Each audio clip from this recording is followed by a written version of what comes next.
Here's the thing, my wife Kelly and I have been married for 6 years, and if I had to describe her in one word, it would be wild. She's always been the life of the party, dragging me to every event, club, and social gathering, and honestly, I never minded. It was fun at first, who wouldn't enjoy that kind of excitement? She drinks, dances, and talks to everyone, regardless of gender. I never felt jealous, maybe I was just naive or trusted her too much. Fast forward to last week, Kelly's younger sister Emma got married. I've never liked Emma's new husband, Steve. He's a total tool, but that's Emma's choice, not mine. Anyway, Kelly's parents invited us to a big family barbecue, good food, drinks flowing, everyone laughing. It seemed like the typical gathering, but then I noticed something was off. Kelly, usually the life of the party, was suddenly missing. I asked around, but no one knew where she had gone.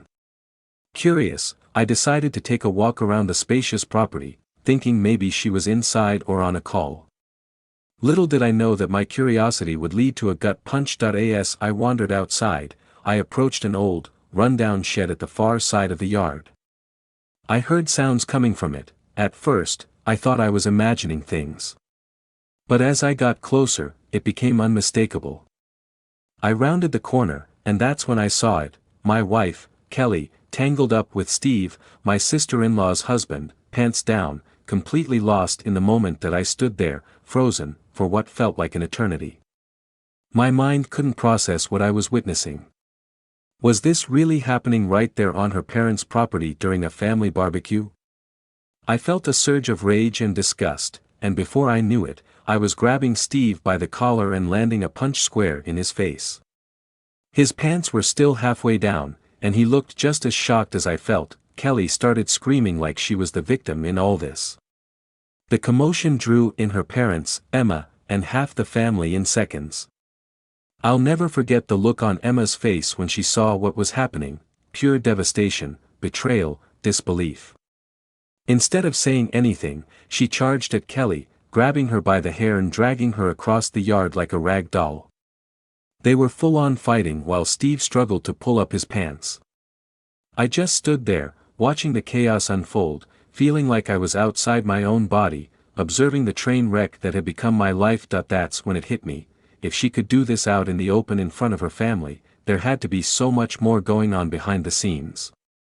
This wasn't some random mistake, it was who she was. Once the madness settled, Kelly finally broke free from Emma's grip and ran toward me, screaming something incoherent about explaining everything, as if there was anything to explain. I had literally caught them in the act, no gray areas here. I turned to her, cold as ice, and asked, "How long?" That's all I could manage. I didn't want excuses or apologies, I just needed to know how long she had been sleeping with her sister's husband behind our backs. Of course, she started lying, classic Kelly. She claimed it was a mistake, that this was the first time, swearing it didn't mean anything because they were drunk. But that only made it worse. You don't just trip and fall into someone's pants at a family barbecue after a couple of beers. Meanwhile, Steve stood off to the side, trying to look apologetic, but he just looked pathetic. Emma was glaring at both of them, her face flushed and barely holding it together. I could see the pain in her eyes, and somehow that hurt almost as much as my own betrayal. This wasn't just my marriage crumbling, it was a family being torn apart. I snapped at Kelly, just don't. I don't want to hear your lies. She insisted it was just this once, but I didn't believe a word. There was no way this was a one-time thing. You don't get that comfortable cheating in broad daylight unless you've been doing it for a while. At that point, Kelly started crying crocodile tears, trying to paint herself as the victim. I didn't mean for it to happen. You're never around, and I was lonely. That hit hard, blaming me, trying to spin her infidelity like it was somehow my fault. Classic deflection. I'm not falling for that. Save it, Kelly. We're done. I'm filing for divorce. And that was it. I was done listening to her excuses. Nothing she could say would undo what I saw or what she did. The shock and anger crashed down on me all at once, and in that moment, I realized that the woman I had trusted for 6 years was nothing more than a liar. She wasn't the Kelly I thought I knew. Walking away from that scene felt like moving in slow motion, my body on autopilot while my mind spiraled into chaos. Kelly was still yelling behind me, but I couldn't hear her anymore. My ears were ringing, my vision blurred, and all I felt was this gnawing pit in my stomach. The woman I loved, the one I had defended countless times, had just ripped my heart out in front of our entire family. That I drove home in silence, replaying the scene over and over in my head, Kelly with Steve, my wife with my sister-in-law's husband. I couldn't shake the image. I wanted to scream, to punch something, to break everything in sight, but instead, I just sat there, numb. That night, I didn't sleep. How could I? Every time I closed my eyes, I saw her face, laughing, lying, pretending everything was fine for years. My mind raced with all the moments I had ignored, all the signs I had missed, the late nights out with friends, her sudden interest in looking better before family events, the way she brushed off my questions with excuses. I felt like such an idiot, blind to everything because I trusted her. The betrayal hit deeper than I ever expected. It wasn't just the act, it was the lies, the years of deceit. The person I thought I would spend my life with felt like a complete stranger now. I started questioning everything. Was she ever really happy? Did she ever love me, or was it all just some cruel joke? Every laugh, every touch, every moment, was it all fake? I remember sitting in the dark, staring at nothing, trying to wrap my head around what I was supposed to do next.